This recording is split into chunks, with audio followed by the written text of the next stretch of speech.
Deux géants de l'aviation viennent de porter un coup inattendu contre l'un des avions les plus avancés au monde. Et l'impact se ressent dans tous les cieux. Air India fait face à la pire tragédie depuis plus de 10 ans. Et American Airlines retire ses Boeing 787 de certaines routes clés sans fournir d'explications publiques. Vols annulés, liaisons coupées et passagers bloqués ne sont que la partie émergée de l'iceberg. Que se passe-t-il réellement avec le Dreamliner? S'agit-il d'un problème mécanique, d'une crise de confiance, ou du début d'un changement radical dans notre façon de voyager à travers le monde? Ce qui émerge ne menace pas seulement un appareil, mais toute une industrie. Et ce que vous allez découvrir dans les prochaines minutes pourrait changer à jamais votre vision de l'aviation.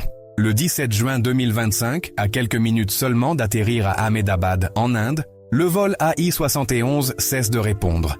À bord, 271 personnes comptaient sur le Boeing 787 Dreamliner pour les amener à destination saines et sauves. Mais en quelques secondes, tout a basculé. L'appareil a piqué du nez et avant que quiconque ait pu réagir, il s'est écrasé au sol dans le pire accident aérien que le pays ait connu depuis plus de 10 ans.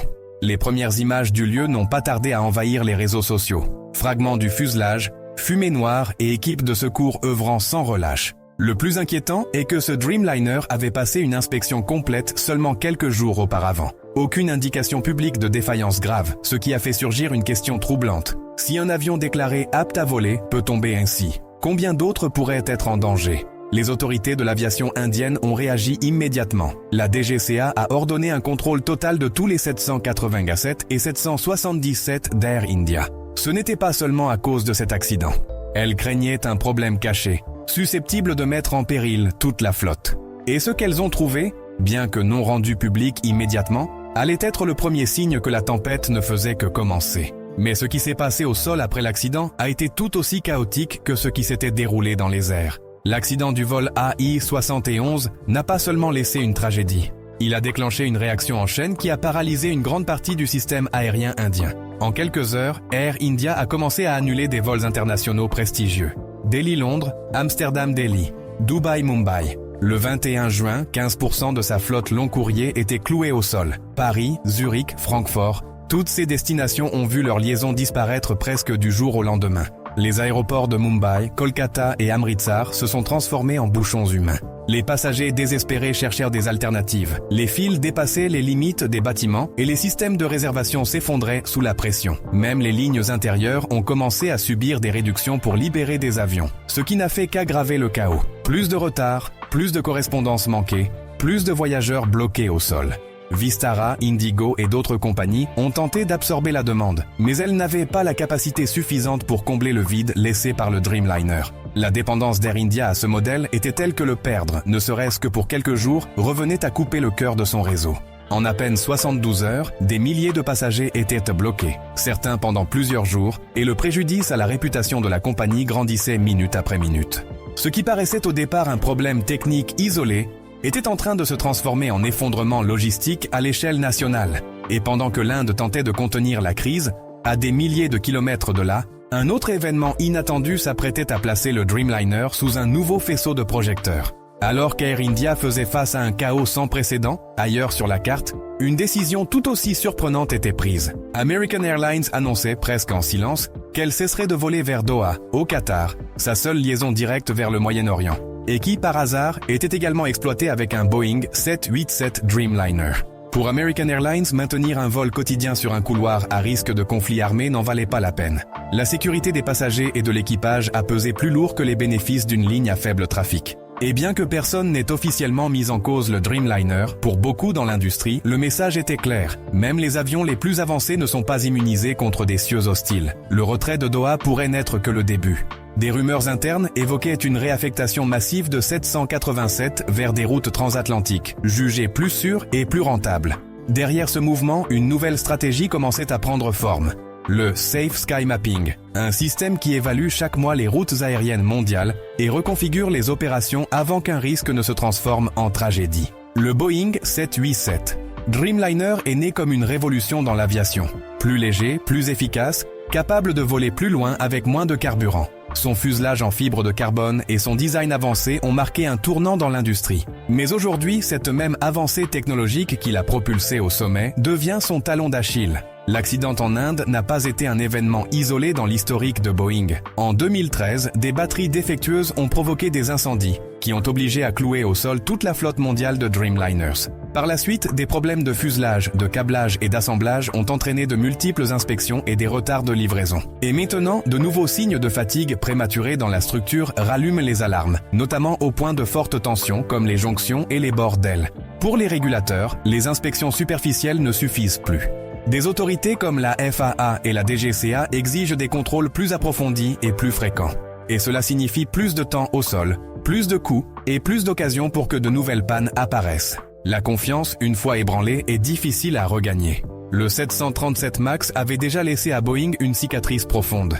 Le Dreamliner représentait pour beaucoup l'occasion de se racheter. Mais chaque nouvelle défaillance, chaque retard et chaque accident rapprochent un peu plus l'entreprise du même précipice qu'elle cherchait à éviter. Et tandis que Boeing tente de contenir la crise, certaines compagnies aériennes prennent déjà note et modifient silencieusement leurs plans.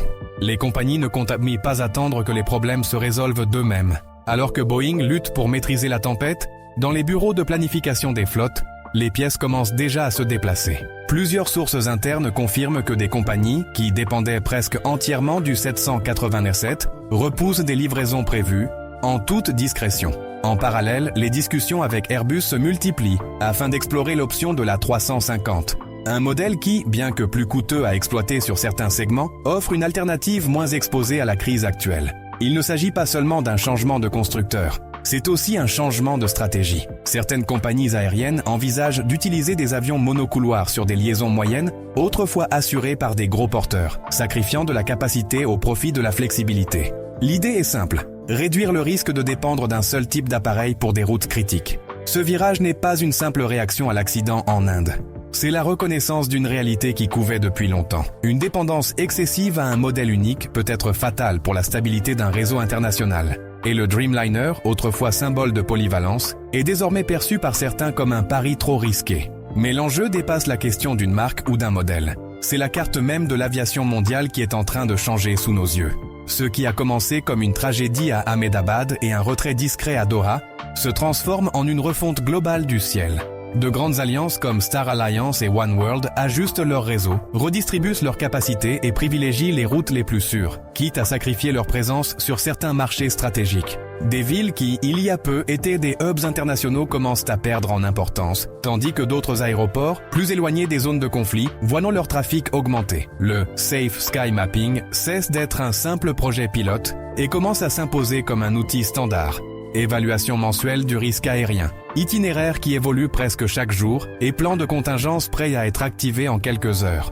Les compagnies aériennes ne cherchent plus tant où voler que où éviter de voler. Le résultat, davantage de routes indirectes, plus d'escales imprévues et des temps de vol allongés. Les tarifs augmentent, non seulement à cause du carburant supplémentaire, mais aussi en raison de la pression logistique qu'implique le maintien de la sécurité comme priorité absolue.